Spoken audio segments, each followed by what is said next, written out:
I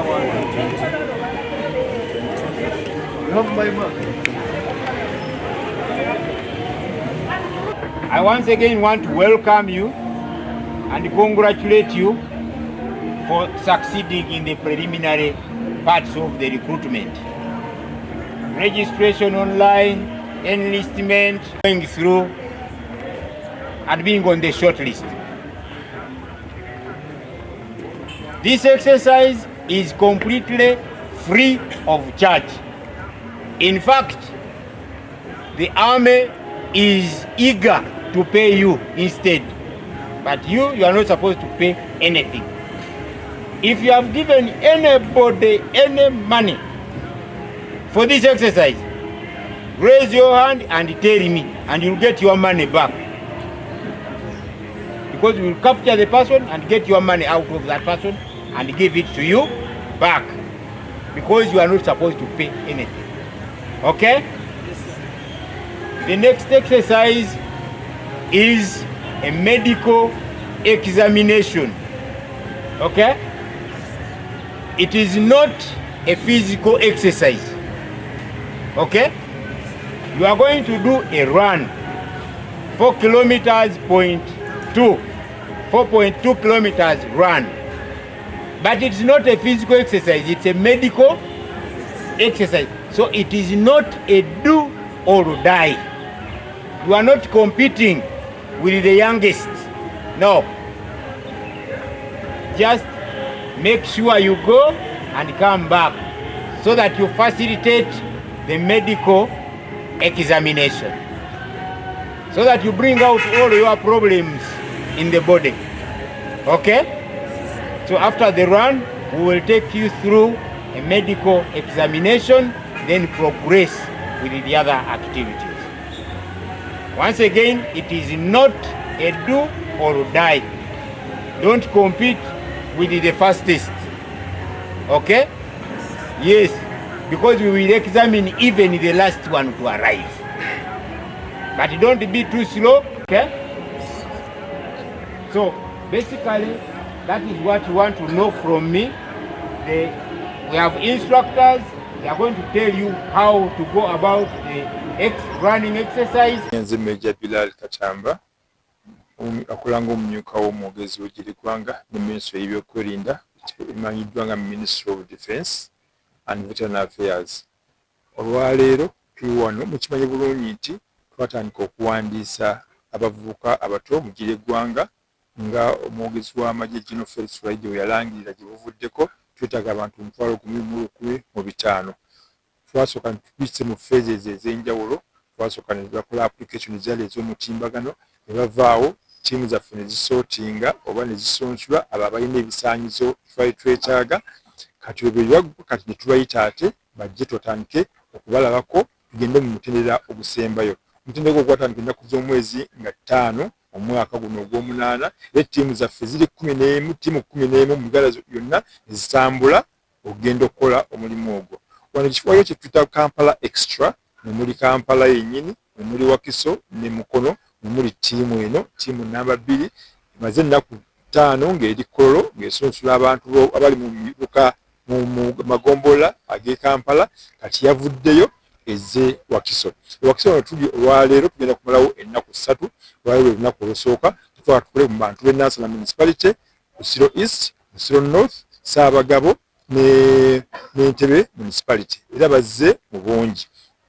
Era tubayise mu kirere gisooka okusooka okutunulira empapula zaabwe okulaba oba ze baaweereza ku mitimbagano ze twafuna era ze balina. Ekyo tukimaliza ekyo omusawo n'abakebera ebitandikibwako omubiri nga bwe gufaanana, abatalina ndali, abalina endali n'abajjamu, abamalibu n'abajjamu, abalina ebitege ebisukkiridde n'abajjamu, ab'enkubugo ezisukkiridde n'abajjamu. So n'atandika okuba nga okusookerwako babiri ne bagenda ne badduka. Okudduka bakomyewo kyamukisa mulungi nti abagenzi bwe tusindise mu kudduka bonna bakomyewo kilomita zibadde 5 zibadde 4 n'obutundutundu obugwamu bazikoze bulungi. Ate abasawo baddamu okubeekebejja ne bajja n'okujja ab'omusaayi sobole okujjamu abo abasinga okuba abalina ebisaayizo ebirungi eby'empapula ate nga n'emibiri gyabwe miramu bulungi. Abo betujja okujjamu betujja okutwale ekaweweeta. Tufunye okusoomoozebwa okwenjawulo, kitufunyeewo abantu bangi abazze okuyingira amagye ate nga tebali ku shortlist, tebasunsulwamu. Okubudde okusoomoza kw'amaanyi nnyo, abantu babadde bangi nnyo naye nga ate betwetaaga abali ku shortlist batono era betulonzeemu. Mbakubira omulanga abavubuka abato abaagala okuyingira amagye, kati enkola eriwo yakusabira ku mitimbagano. So bw'oba tewasaba ku mutimbagano totawaana kujja, bw'oba tewajja ku shortlist toli ku shortlist totawaana kujja. Twagala bokka abalabikira ku shortlist. Ate waliwo abantu abali ku shortlist nga omukisa oba tebaafuna mawulire bulungi nti bali ku shortlist nga baali balina okujja ekkoolo.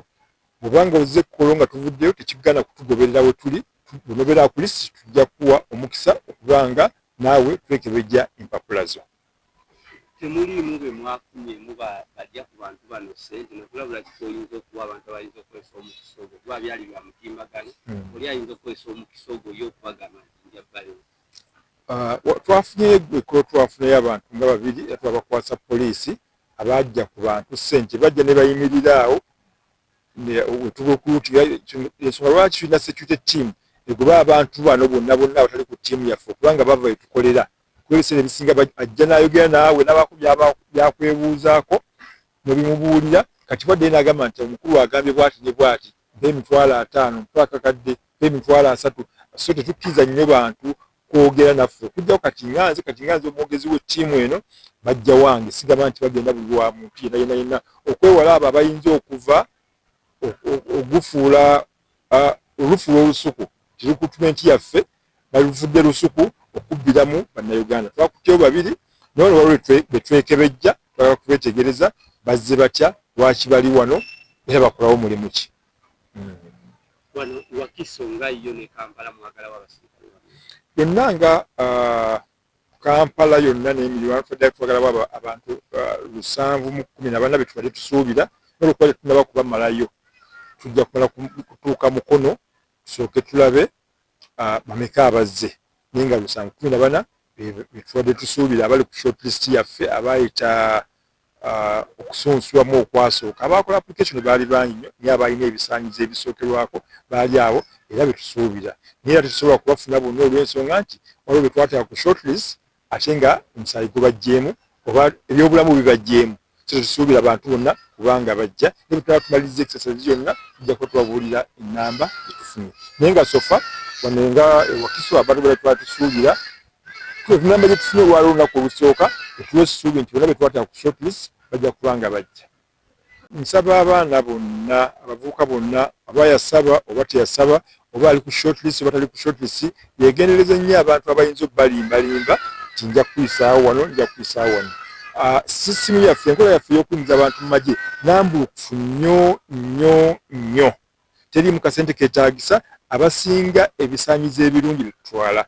Omanye amagye galinga mu ttiimu ya mupiira ti oba olonda ttiimu y'omupiira olonda yeenewangula tosobola bagamba nti kooki nange kooki aba mujega nnyo omuzannyi n'amuwa ekyojja mimiro amuteeke mu ttiimu ng'amanyisa alina busobozi buyinza kubawanguza. So amagye twagala buwangu ku maggwanga mu kulwana na ku defending eggwanga. Kati onoonya abantu abo abalina ebisaanyizo ebisinga okuba obulungi kuba bagenda okuyamba okuma bannayuganda. Bw'onooleeta ab'ekibogwe olw'okuba bawaddeyo ssente kitegeeza kyokola tokimanyi. So ensonga lwaki twetegendereza nnyo kulaba ng'abantu be tutwala be abalina ebisaanyizo bakama baffe waggulu be baatuwa be tulina okuleeta.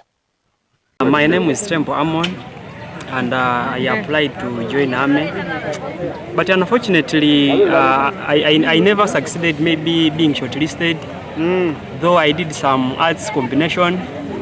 But this I'm actually calling our leaders, the MPs and the other people who are above higher ranks, that they should also consider those people that did arts.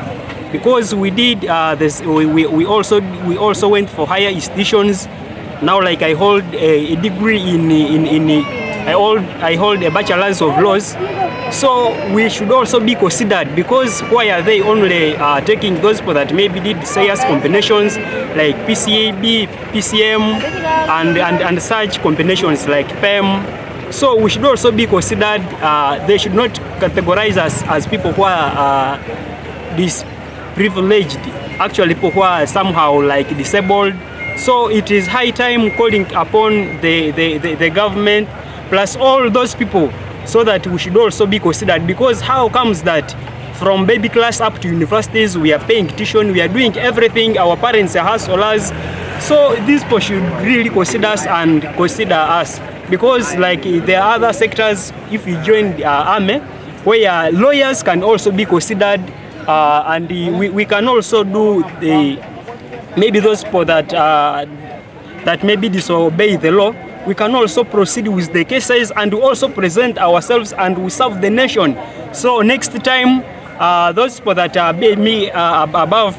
above us, that are helping us in the recruitment exercise, next time you people consider us, so that we can serve the country as well. And name? So I remain Tembo Amon from Kasese, though I applied within Wakiso so that I can try my luck and I also serve the nation for God and my country.